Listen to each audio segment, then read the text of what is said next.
আজকে আমি আলোচনা করব টাকা পয়সার বিয়োগ কিভাবে করতে হয়। দেখো বোর্ডে আমি লিখেছি 400 টাকা 20 পয়সা থেকে 5 টাকা 75 পয়সা বিয়োগ করতে হবে। এক্ষেত্রে প্রথমে পয়সার এই এককের কাজটি আমাদের আগে করতে হবে। 20 পয়সা থেকে 75 পয়সা বিয়োগ দিতে হবে।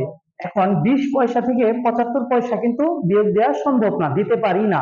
এই জন্য আমাদের এই যে এই পাশে 400 টাকা রয়েছে, এই 400 টাকা থেকে 1 টাকা নিতে হবে।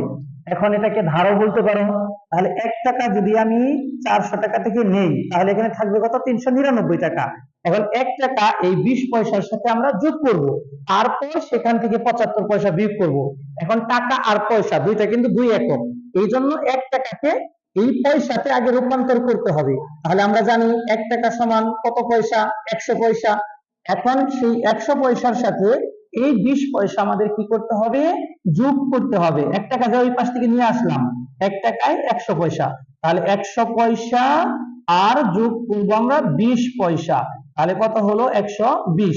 এখন 120 থেকে এই 75 পয়সা কিন্তু আমরা সহজেই বিয়োগ করতে পারি। তাহলে কত থাকে বিয়োগ করলে?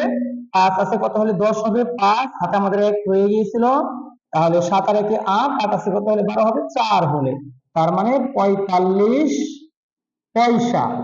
এখন আমরা টাকার কাজটি করব। দেখো এখানে কিন্তু আমাদের 400 টাকা নেই, কারণ 1 টাকা আমরা নিয়ে নিয়েছিলাম, তার মানে 300 কত আছে এখানে? 99 টাকা। তার মানে 399 টাকা থেকে এখন 5 টাকা আমরা বিয়োগ করব।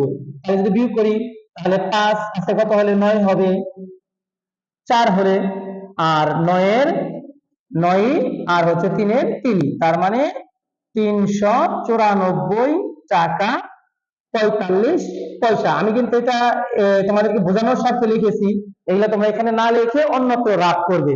তাহলে আশা করি টাকা পয়সার বিয়োগ কিভাবে করতে হয় সেটা তোমরা বুঝতে পেরেছো।